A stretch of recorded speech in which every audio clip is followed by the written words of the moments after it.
et sœurs, la bienvenue dans cette paroisse où nous allons nous ouvrir à la parole de Dieu. Pourquoi nous ouvrons la parole de Dieu en pareille circonstance?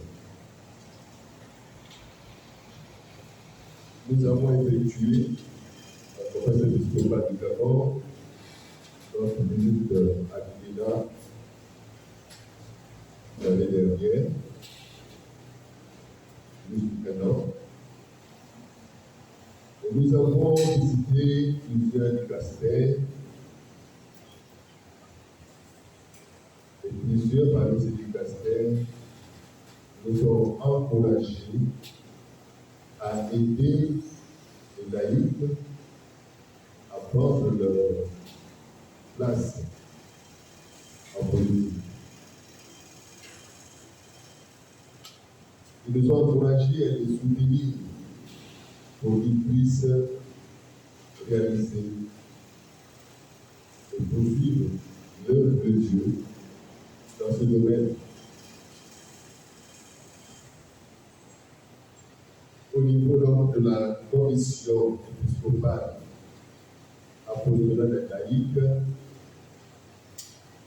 famille, vie et jeunes, nous avons eu depuis 3 ans de sessions. L'avant-dernière session invitait les laïcs à prendre leur place dans l'Église, à s'engager dans l'Église. C'est l'engagement du chrétien dans l'Église, parce que le pape nous a invités à aller en périphérie et travailler au nom du Seigneur. L'année d'après, nous avons eu une session sur l'engagement du chrétien en politique. Et ce thème a été débattu en long et large pour voir justement la place du chrétien dans le domaine de la politique. Il est plus question de regarder de travers la politique, il faut s'y engager chrétiennement.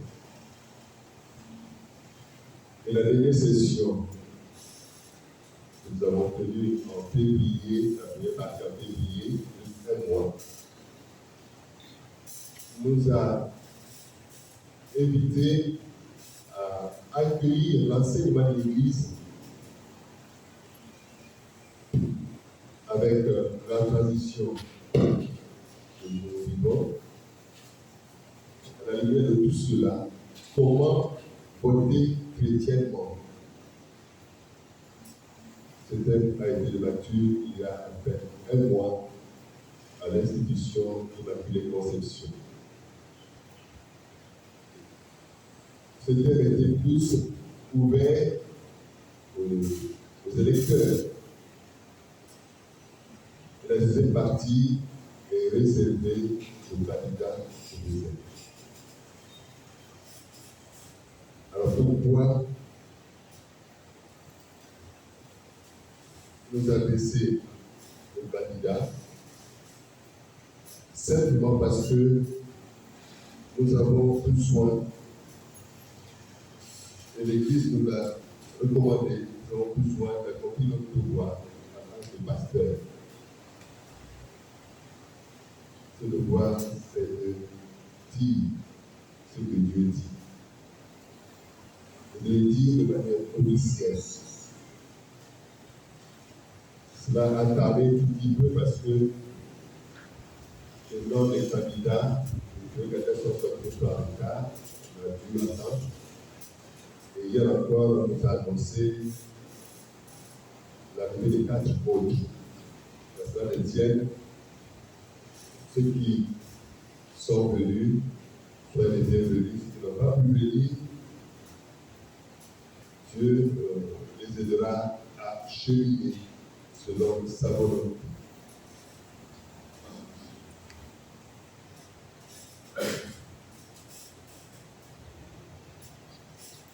Chers candidats, vous savez, comme je suis parlé ainsi.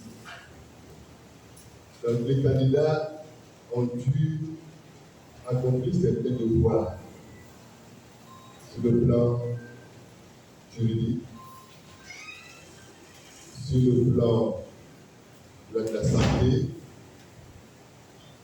Vous avez pu rencontrer les médecins.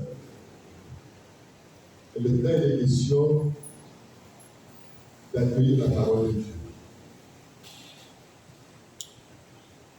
Le commencement était le Verbe. Et le Verbe était auprès de Dieu, dit Saint Jean. Et il est donc intéressant pour vous de commencer avec la parole de Dieu. La particularité ici, c'est que nous sommes en temps de carême pour les catholiques. Et ce temps de carême est un temps de sacrifice, de privation et aussi d'ouverture de prière, de partage, j'en passe. Ce que nous faisons va partir des textes, de certains textes, depuis le début du carême, début décembre. Je vous invite à poursuivre cet exercice parce que chaque jour, Dieu nous dit quelque chose sur cette élection à travers les textes de la messe. Il suffit de s'asseoir, de prendre les livres pour trouver ce qui vous concerne. Alors pour ce matin, les candidats qui sont arrivés, ou leurs représentants, ont retiré le papier. Et vous allez commencer. Quel est le numéro sur votre feuille? Numéro 6. Alors, nous allons voir ce que dit la liturgie le 6 mars dernier. Nous sommes au jeudi après décembre. Nous allons écouter ces textes. Lecture du livre du Deutéronome, chapitre 30, verset 15 à 20. Moïse disait au peuple d'Israël: Je te propose aujourd'hui de choisir ou bien la vie et le bonheur, ou bien la mort et le malheur. Écoute les commandements que je te donne aujourd'hui. Aimer le Seigneur ton Dieu, marcher dans ses chemins, garder ses ordres, ses commandements et ses décrets. Alors tu vivras et te multiplieras. Le Seigneur ton Dieu te bénira dans le pays dont tu vas prendre possession. Mais si tu détournes ton cœur, si tu n'obéis pas, si tu te laisses entraîner à te prosterner devant d'autres dieux et à les servir, je te le déclare aujourd'hui, certainement vous périrez, vous ne vivrez pas de longs jours sur la terre dont vous allez prendre possession, quand vous aurez traversé le Jourdain. Je prends aujourd'hui à témoin contre toi le ciel et la terre. Je te propose de choisir entre la vie et la mort, entre la bénédiction et la malédiction. Choisis donc la vie pour que vous viviez, toi et ta descendance, en aimant le Seigneur ton Dieu, en écoutant sa voix, en vous attachant à lui. C'est là que se trouve la vie, une longue vie sur la terre, que le Seigneur a juré de donner à tes pères, Abraham, Isaac et Jacob. Parole du Seigneur. À présent, nous méditons le psaume qui a pour refrain et l'homme qui met sa foi dans le Seigneur. Heureux est l'homme qui n'entre pas au conseil des méchants, qui ne suit pas le chemin des pécheurs, ne siège pas avec ceux qui ricanent, mais se plaît dans la loi du Seigneur et murmure sa loi jour et nuit. Il est comme un arbre planté près des ruisseaux, qui donne du fruit en son temps, et jamais son péage ne meurt. Tout ce qu'il entreprend réussira. Tel n'est pas le sort des méchants. Mais ils sont comme la paille balayée par le vent. Au jugement, les méchants ne se lèveront pas, ni les pécheurs au rassemblement des justes. Le Seigneur connaît le chemin des justes, mais le chemin des méchants se perdra. Écoutons à présent l'évangile de Jésus-Christ selon saint Luc, au chapitre 9, versets 22 à 25. Jésus disait à ses disciples, « Il faut que le Fils de l'homme souffre beaucoup, qu'il soit rejeté par les anciens, les chefs des prêtres, les scribes, qu'il soit tué, et que le troisième jour il ressuscite. » Il disait aussi à la foule, « Celui qui veut marcher à ma suite et qu'il renonce à lui-même, qu'il prenne sa croix chaque jour et qu'il me suive. Car celui qui veut sauver sa vie la perdra, mais celui qui perdra sa vie pour moi la sauvera. Quel avantage un homme aura-t-il à gagner le monde entier si c'est en se perdant lui-même et en le payant de sa propre existence? Acclamons la parole de Dieu. Louange à toi, Seigneur. Ces textes, je suppose que ce sont les vôtres. C'est vous qui avez choisi. Ces textes doivent nous parler à tous. Et si nous voulons agir, nous devons avoir une base vraie. La seule base vraie, c'est la parole de Dieu. Parce que Dieu ne ment pas. Il dit la vérité. Il connaît notre passé. Il maîtrise notre présent, notre avenir entre ses mains. Donc à partir de ces textes-là, il y a déjà la notion du choix.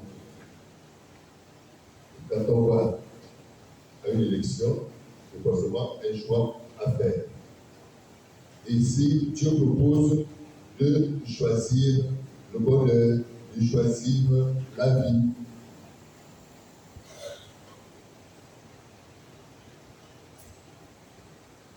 En tant que leader,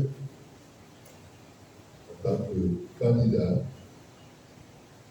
nous, croyons, vous avez choisi la vie. Vous avez choisi le bonheur pour ce pays. Et ce choix va aider et les uns et les autres à demeurer dans la joie. C'est important. Cela signifie que lorsque vous irez en campagne, le bon choix doit être au rendez-vous. Votre équipe, votre comité de campagne doit rechercher justement la vie et le bonheur pour ce pays. Ce sont juste des repères.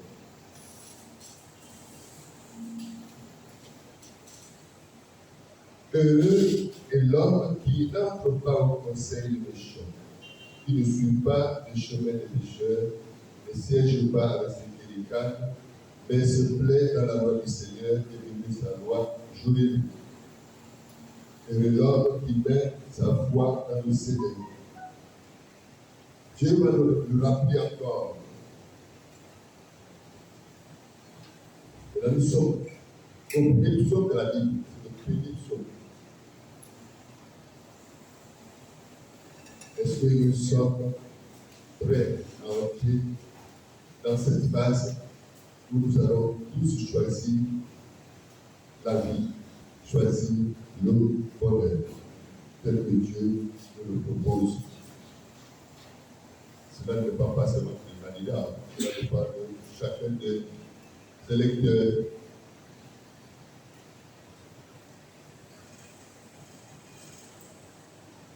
Ensuite, celui qui veut marcher à ma suite, dit le Christ, il renonce à lui-même, qu'il prenne sa croix chaque jour et qu'il me suive. Ce n'est pas réservé aux religieux, religieuses, c'est pour tout le monde, pour tous les candidats.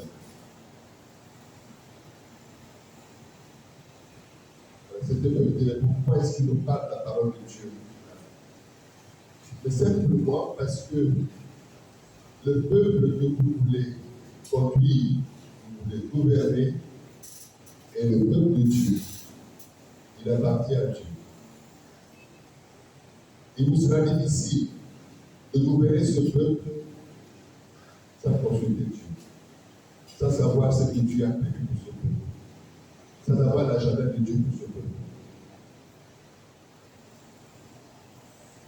Et c'est ainsi qu'il est dit. Alors, le choix du bonheur, le choix de la vie va dépendre de ce que vous avez comme contact avec Dieu et sa parole et sa volonté. Laisser de côté la parole de Dieu, c'est un choix de la mort. Ça peut venir à petit feu, comme ça peut venir brutalement. Donc cette parole de Dieu a toute sa place dans ce que nous sommes en train de vivre. En tant que leader, la vie tient à cette parole. Je peux aller plus loin en disant que si nous sommes ici, c'est pour votre salut à vous, candidat. C'est pour votre salut. C'est pas pour votre salut. Et ensuite, le salut du peuple. Parce que si après cette élection, je ne sais pas qui va la remporter. La personne personnelle, tout ce qui a été fait, là c'est rien. C'est pour cela que Jésus le dit. Et l'avantage, un homme aura-t-il à gagner le monde entier s'il se perd ou se ruine lui-même. En ce moment, il faut changer de niveau.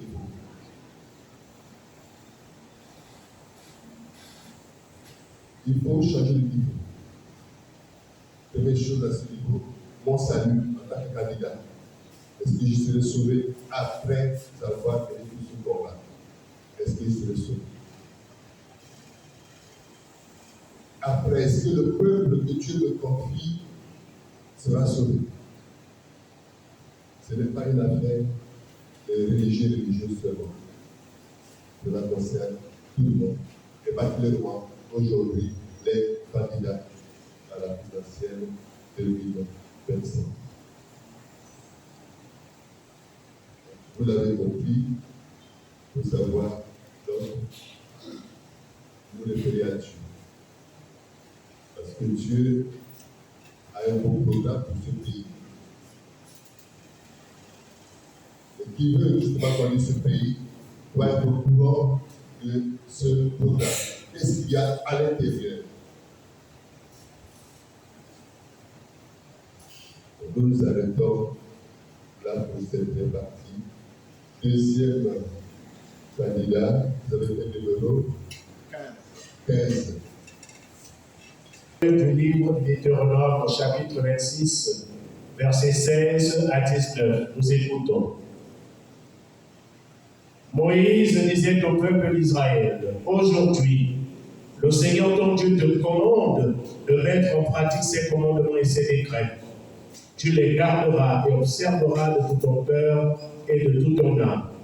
Aujourd'hui, tu as obtenu du Seigneur ces déclarations, qu'il sera ton Dieu, et que tu suivras ses chemins, que tu garderas ses commandements, ses ordres et ses décrets, et que tu écouteras sa voix. Aujourd'hui, le Seigneur a obtenu de toi cette déclaration, que tu seras son peuple particulier, comme il te l'a promis, et que tu devras garder tous ses commandements. Il te donnera prestige, renommée et gloire, plus qu'à toutes les nations qu'il a faites. Et tu seras un peuple consacré au Seigneur ton Dieu, comme il te l'a promis. Parole du Seigneur. Psaume 118. Refrain. Heureux qui s'attachent à ta loi, Seigneur. Heureux les hommes intègres dans leur voie qui marchent suivant la loi du Seigneur. Heureux ceux qui gardent ses exigences, ils le cherchent de tout cœur. Toi, tu promulgues les préceptes à observer entièrement. Puisse mes voies s'affermir à observer tes commandements. D'un cœur droit, je pourrais te rendre grâce, instruire de tes justes décisions. Tes commandements, je les observe, ne m'abandonne pas entièrement. Évangile de Jésus-Christ selon saint Matthieu, chapitre 5, versets 43 à 48. Comme les disciples s'étaient rassemblés autour de Jésus sur la montagne, il leur disait, « Vous avez appris qu'il a été dit, tu aimeras ton prochain et tu haïras ton ennemi. Eh bien, moi je vous dis, aimez vos ennemis et priez pour ceux qui vous persécutent, afin d'être vraiment les fils de votre Père qui est dans les cieux. Car il fait lever son soleil sur les méchants et sur les bons, et tomber la pluie sur les justes et sur les injustes. Si vous aimez ceux qui vous aiment, quelle récompense aurez-vous? Les publicains eux-mêmes n'en font-ils pas autant? Et si vous ne saluez que vos frères, que faites-vous d'extraordinaire? Les païens eux-mêmes n'en font-ils pas autant? Vous donc, soyez parfaits comme votre Père Céleste est parfait. Acclamons la parole de Dieu. Louange à toi, Seigneur Jésus. Pas seulement Israël, nous sommes peuple qui est au Gabon. Et c'est pour cela qu'il nous parle. Après le choix de la vie et du bonheur, il faut aller plus loin. Et aller plus loin, c'est garder les commandements de Dieu et les mettre en pratique. Et là, c'est au quotidien. Vraiment au quotidien. Tu veilleras à les pratiquer de tout ton cœur et de toute ton âme. Un candidat s'engage avec tout son cœur et toute son âme. S'il n'a pas tout ça, il ne peut pas aller loin. Alors, pour que cela tienne, je le rappelle encore, nous devons, donc nous, tous les vertus, pour savoir qu'est-ce que Dieu dit, qu'est-ce qu'il donne comme recommandation, qu'est-ce que je dois mettre en pratique, moi qui suis candidat. Parce qu'il s'agit de peuple de Dieu. Et ils doivent le confier. Comment vais-je avancer avec Dieu? La déclaration du Seigneur est la suivante. Et aujourd'hui, tu as obtenu du Seigneur cette déclaration. Lui sera ton Dieu. Toi, tu suivras ses chemins. Tu garderas ses décrets, ses commandements et ses ordonnances. Tu écouteras sa voix. Tu écouteras sa voix. Oui. Le secret de la vie politique, c'est d'écouter la voix de Dieu. C'est le peuple qui doit écouter l'homme. Vous êtes responsable du peuple de Dieu à un certain niveau. Pour conduire ce peuple, il faut écouter Dieu. Qu'est-ce que Dieu dit? Qu'est-ce que je dois dire à mon peuple qui est le sien? Plus loin. Aujourd'hui, le Seigneur a obtenu de toi cette déclaration. Chacun donne sa déclaration à son peuple. Tu seras son peuple, son domaine particulier, comme il te l'a dit. Tu devras garder tous ses commandements. Il te fera dépasser en prestige, renommée et gloire toutes les nations qu'il a faites. Voilà un point à mettre sur votre agenda. Que le Gabon soit reçu en prestige, en renommée et en gloire, de manière concrète.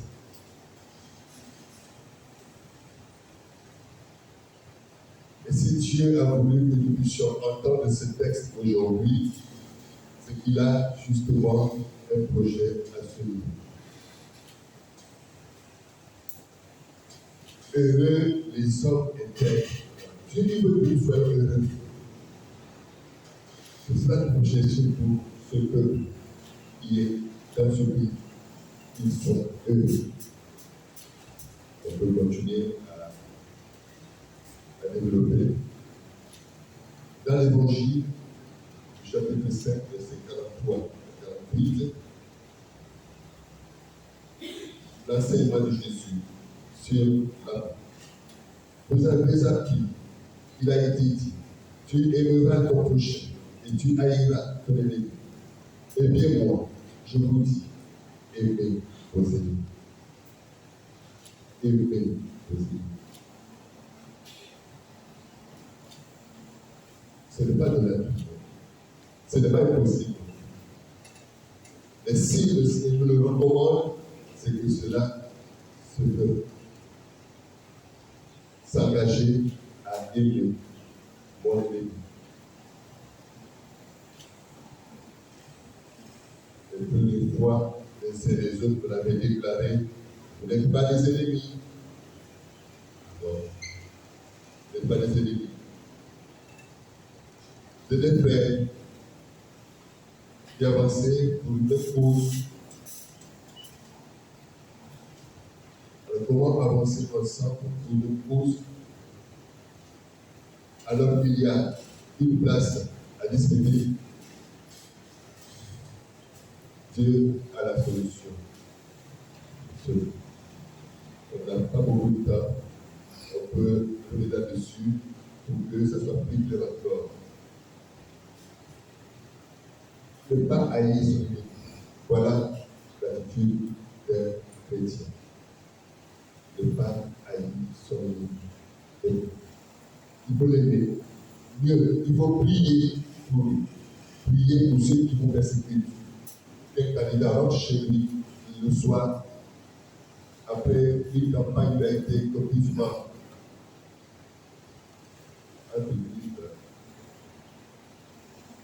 c'est pas ce qu'il faut dire, hein. On se comprend. Ou l'autre qui n'a pas fait les cadeaux, pas du tout. Il rentre dans sa maison, dans sa chambre, il prie pour son candidat. Ça va? Voilà la prière que Dieu attend de vous. Priez pour ceux qui vous talonnent, pour ceux qui disent du mal de vous, pour ceux qui se présentent pour vous considérer comme et je dis, priez pour vous. Bon, ce n'est pas bon. Je peux le transmettre.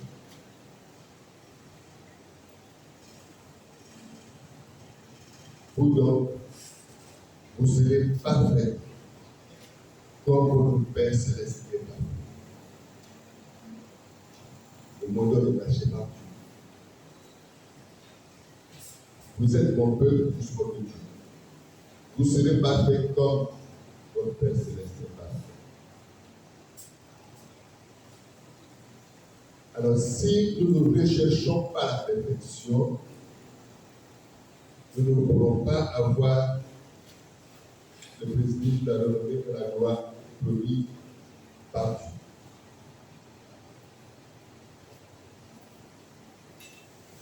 Ça peut paraître très rêve, il dit rêvons. Rêvons. Parce que le Gabon a sa carte à jouer. Le Gabon, de l'autre côté, va décoller. Décoller pour le monde. Et cela va dépendre de l'attention que vous allez accorder à Dieu.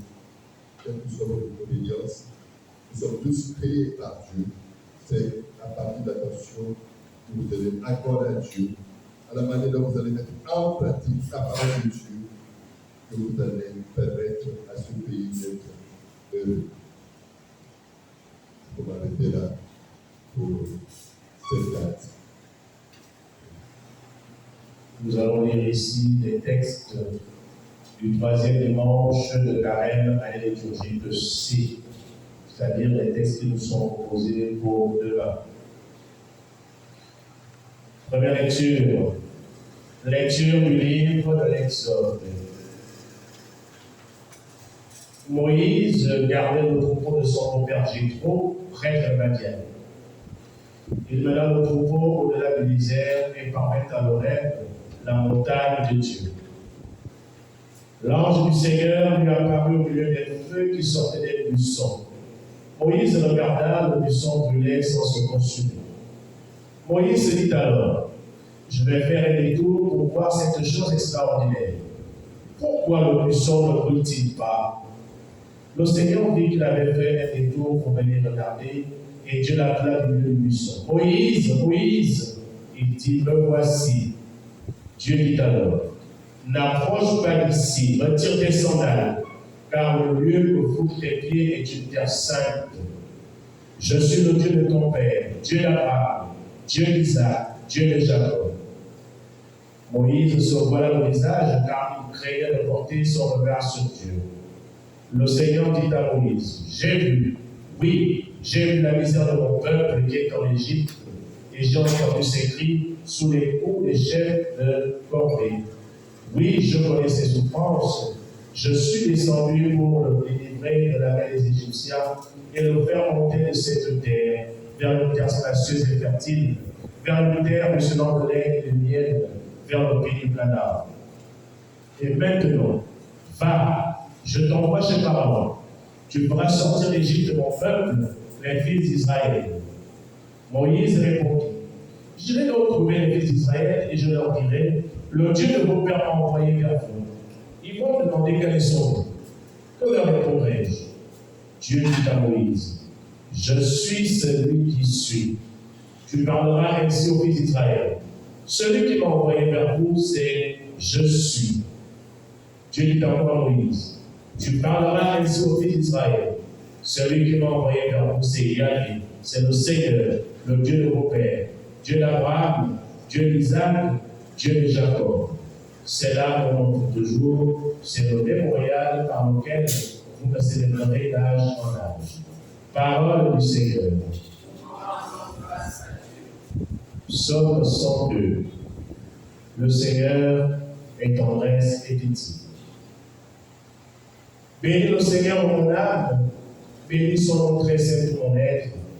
Bénis le Seigneur mon âme, n'oublie aucun de ses bienfaits. Car il pardonne toutes tes offenses, il te guérit de toute maladie, il réclame ta vie à la tombe et te couronne d'amour et de tendresse. Le Seigneur fait œuvre de justice, il défend le droit des opprimés, il révèle ses desseins à Moïse, aux enfants d'Israël ses hauts faits. Le Seigneur est tendresse et pitié, lent à la colère et plein d'amour. Comme le ciel domine la terre, fort est son amour pour celui qui le craint. Deuxième lecture.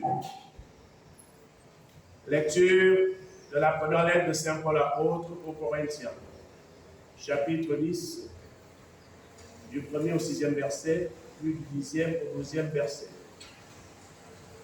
Frères, je ne voudrais pas vous laisser ignorer ce qui s'est passé lors de la sortie d'Égypte. Nos ancêtres ont tous été sous la protection de la colonne de nuée. Et tous, ils ont passé la mer Rouge. Tous, ils ont été, pour ainsi dire, baptisés en Moïse dans la nuée et dans la mer. Tous, ils ont mangé la même nourriture qui était spirituelle. Tous, ils ont bu à la même source qui était spirituelle, car ils buvaient à un rocher qui les accompagnait. Et ce rocher, c'était déjà le Christ. Cependant, la plupart n'ont fait que déplaire à Dieu, et ils sont tombés au désert. Ces événements étaient destinés à nous servir d'exemple pour nous empêcher de désirer le mal comme l'ont fait nos pères. Cessez de récriminer contre Dieu, comme l'ont fait certains d'entre eux. Ils ont été exterminés. Leur histoire devait servir d'exemple, et l'Écriture l'a racontée pour nous avertir, nous qui voyons arriver la fin des temps.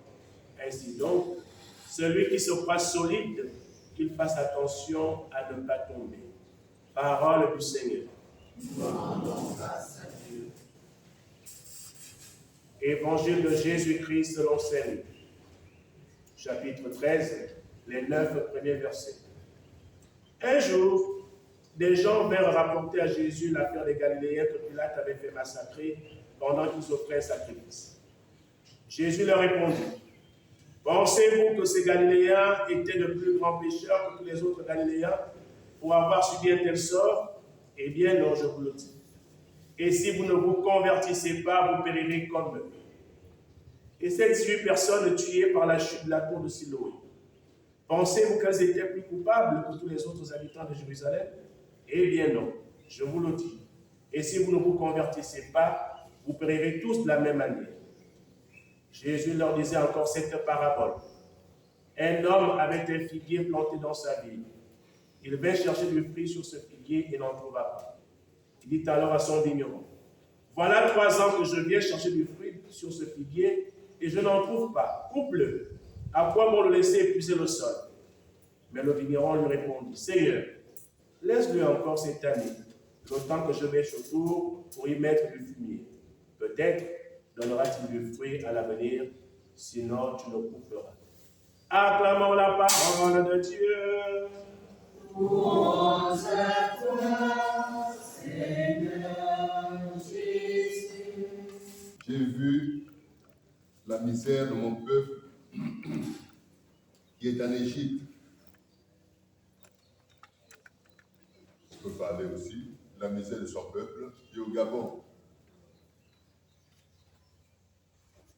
Mais Dieu voit tout ça, il le sait. Il sait qui fait quoi, qui dit quoi, il le sait. Et quand tu lui dis qu'il a vu, quand Dieu parle ainsi, ça veut dire, ah, attention. Attention.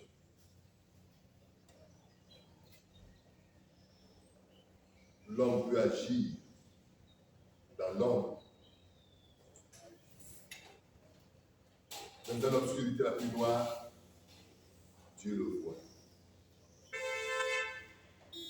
L'homme peut parler sous terre, dans la profondeur de la mer. Dieu entend ce qu'il dit. Alors si nous savons tout cela, la seule chose est de nous aviser pour dire ah. Si on s'est trompé, Seigneur, pardonne. Pardonne.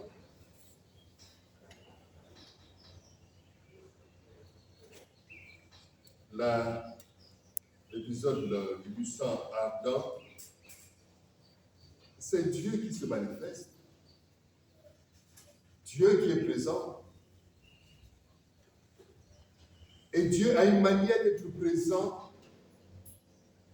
à ceux qu'il choisit comme leader, comme chef, comme pasteur. J'aime dire comme candidat. Il a une manière d'être présent à ces personnes qui doivent conduire le peuple.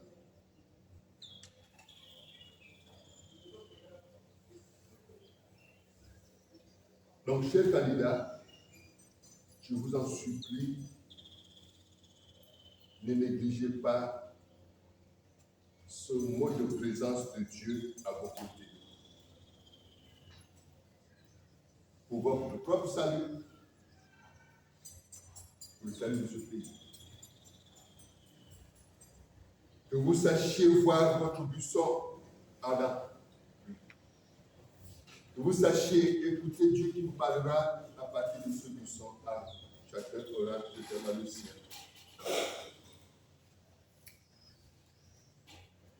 Donc, organisez-vous, revoyez cela, parce que Dieu est présent. Il est présent.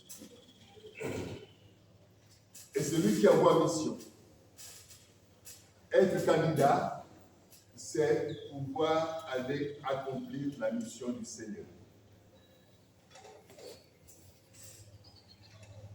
Je le répète, être candidat à une élection présidentielle ou un type d'élection dans le peuple de Dieu, c'est accepter de recevoir la mission et aller en mission.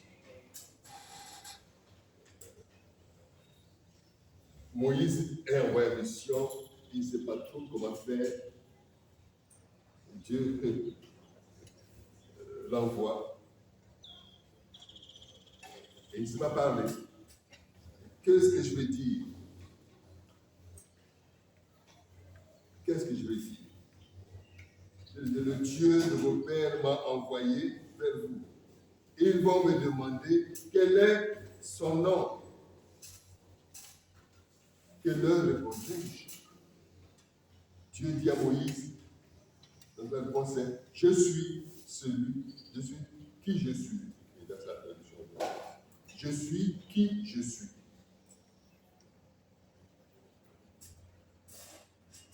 Moïse ne va pas la chercher. Dieu lui donne la réponse. Il ne va pas en son propre nom, il va au nom du Seigneur. Que va-t-il dire au peuple? Tu parleras ainsi au fils d'Israël. Celui qui m'a envoyé vers vous, c'est je suis. Tu parleras ainsi au fils d'Israël. Celui qui m'a envoyé vers vous, c'est le Seigneur, le Dieu de vos pères, le Dieu d'Abraham, d'Isaac, le Dieu de Jacob. C'est là mon nom. C'est le même Dieu qui ne change pas. Il se révèle. Être candidat, c'est là où ça sera un peu difficile. Mais être candidat, c'est dire Dieu m'a envoyé vers vous. Autrement, ce n'est pas la peine. Être candidat, c'est dire Dieu m'a envoyé vers vous. Le peuple peut vous dire quel Dieu. Il faut qu'il se reconnaisse. Oui, le peuple, c'est le peuple de Dieu. Le peuple cher à Dieu. Le peuple pour lequel il a sacrifié son fils unique. Donc, comme on dit au quartier, une blague pareille. Donc, ce qui concerne son peuple, concerne Dieu.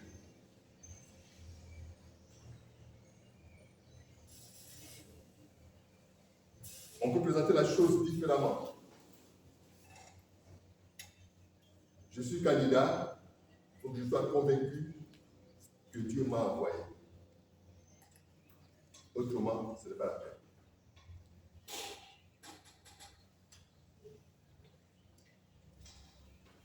Et quand un candidat avance parce que Dieu l'a envoyé, Dieu va dérouler le programme pour la suite. C'est étape après étape.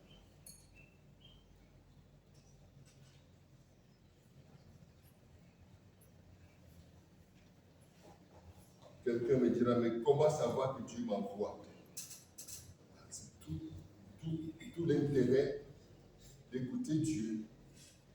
D'écouter la parole qui te commence souvent, la parole qui a créé le monde, la parole qui a fait que le monde soit monde. D'écouter cette parole, parce que c'est cette parole qui continue à conduire ce peuple, à conduire le monde. Savoir qu'est-ce que Dieu dit pour mon peuple. Que dit Dieu pour mon peuple? Seigneur, qu'est-ce que tu dis pour mon peuple? La prière, ce n'est pas simplement une affaire des prêtres religieux et religieuses. C'est aussi, en priorité, l'affaire des candidats, puisque nous sommes à cette étape. Et lorsque le président, c'est encore plus fort. Se mettre devant Dieu pour le peuple, en faveur du peuple.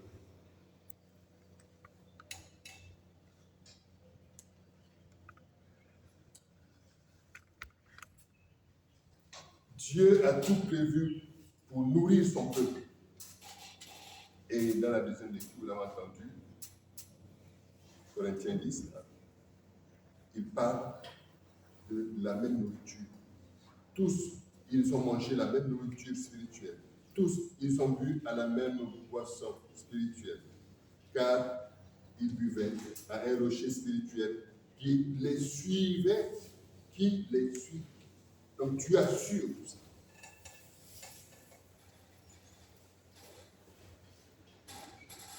Et quand ce n'est pas assuré, c'est que quelque part, on n'a pas bien vu. Ou quelque part, on a fait erreur. Dieu a tout prévu pour son peuple. Et quand le peuple n'a pas ce qu'il devait avoir, c'est que quelque part, on s'est trompé. On n'a pas su reconnaître notre puissant Adam. On n'a pas su écouter Dieu. C'est pour ça que Dieu dit, j'ai vu la misère de mon peuple.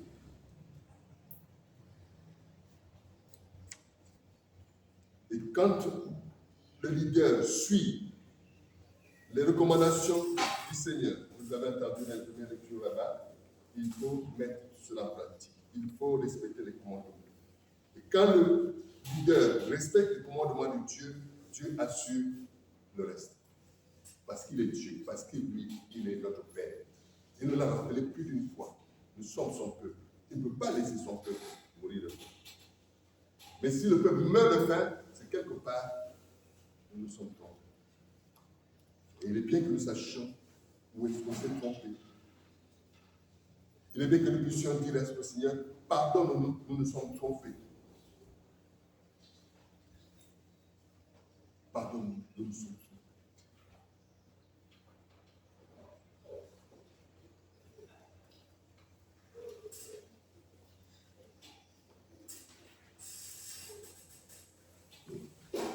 Facilement, on peut se dire, on a fait ce qu'il fallait faire, on a bien agi, on peut se donner bonne conscience. Ça, c'est l'homme, ça, c'est l'être humain. Mais en face de Dieu, voilà, Jésus pose la question suivante, ou deux questions même. Pensez-vous que ces Galiléens étaient de plus grands pécheurs que tous les autres Galiléens pour avoir subi un tel sort?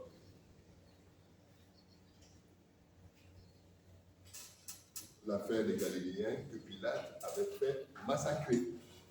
Alors pourquoi les a-t-il fait massacrer? Est-ce que c'est parce qu'ils étaient les plus grands pécheurs? Jésus dit non.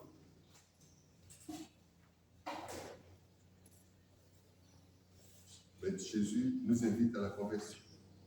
Mais si vous ne vous convertissez pas, vous périrez tous de même. Oui, c'est ce qui arrive au péché. C'est pour ça que ça n'est pas rentrer dans le conseil des méchants.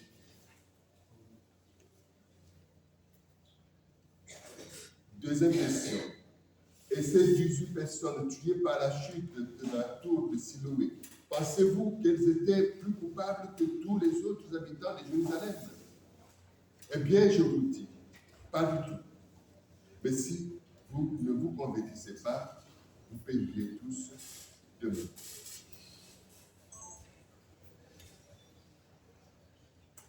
Si nous avons choisi le bonheur, si nous avons choisi la vie, il faut savoir laquelle.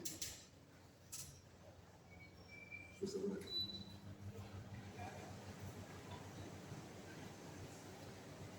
Alors, la conversion dans tout ça, qu'est-ce que c'est? La conversion dans tout ça, qu'est-ce que c'est?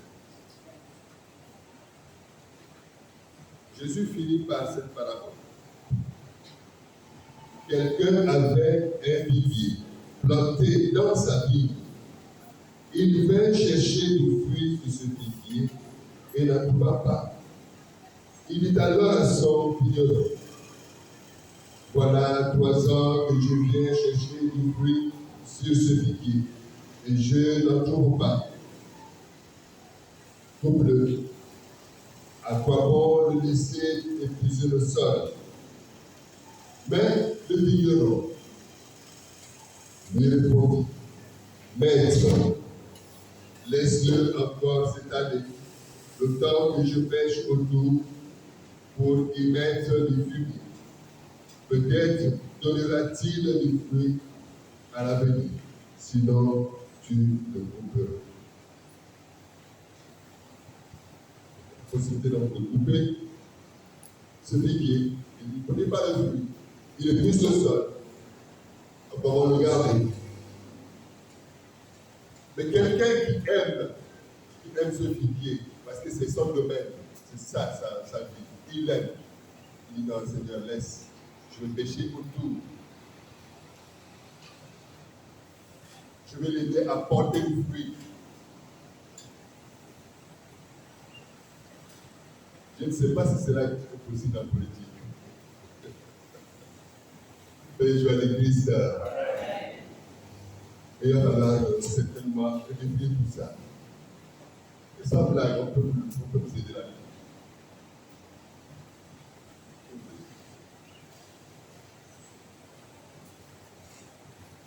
Alors, nous avons eu les textes donc, choisis par les candidats qui sont là. Ils ont été tous les 8 là, il n'y a pas de souci. Pas de souci. Les 8 parleront des élections.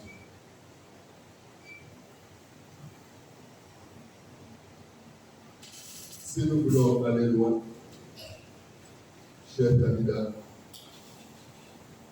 rapprochez-vous de Dieu, parce que Dieu est proche de vous. Si vous êtes choisi par Dieu, envoyé par Dieu, continuez avec Dieu. C'est important de le savoir. Dieu m'a choisi pour être candidat. C'est important. On peut être candidat par soi-même. On peut être candidat parce que Dieu m'ont dit, vas-y. Tout comme on peut être candidat parce que Dieu dit, vas-y. Chacun sait comment il s'est organisé.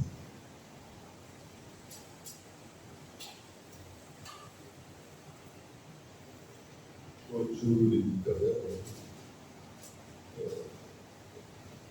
La prière du candidat, la prière de l'homme politique, je l'ai fait. Parce qu'on parle de la prière, on parle de l'heure. Jésus nous l'a donné. Il nous l'a donné. C'est notre Père. Ça, c'est la prière du politicien, la prière du politique, la prière de celui qui veut gouverner. C'est notre Père. On peut aller à l'État ici, vous voulez.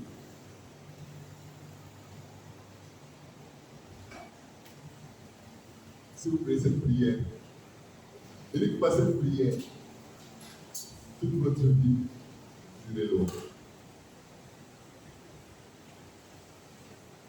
Parce que c'est un projet de société. C'est le projet de société de Jésus. Et qui nous tourne vers le Père.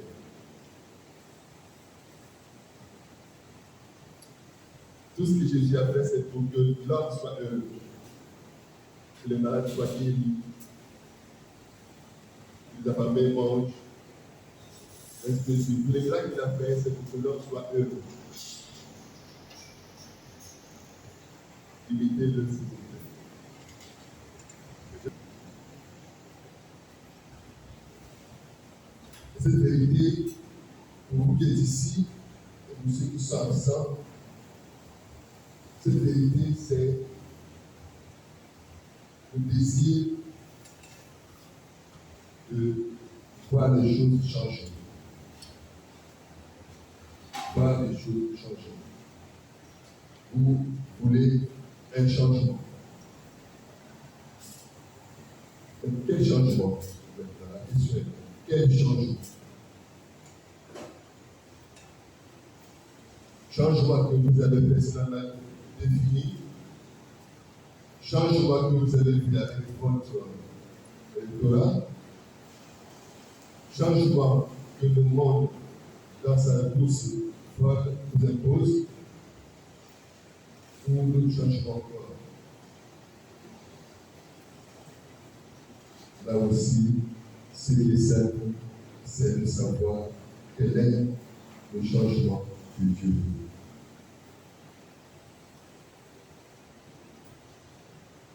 Quel est le changement qu'il veut. Quand vous allez retrouver ces textes, les choses seront un peu plus claires encore pour vous. Parce qu'il a prévu un changement pour ce peuple. Nous devons tous participer à ce changement. Tous, comme nous sommes. Pour candidats à un certain niveau, les électeurs à un autre. Comme c'est qu'on s'abstenir, ils auront à participer à ce changement. Dieu aura le dernier mot. Et c'est ce qu'à partir de ce mois-là, commençons déjà à négocier avec lui pour trouver une troisième moyen afin d'accomplir notre mission selon sa volonté. Voilà. Merci pour la patience. Merci d'être venu. Et ce qui. Bon, je ne sais pas si vous allez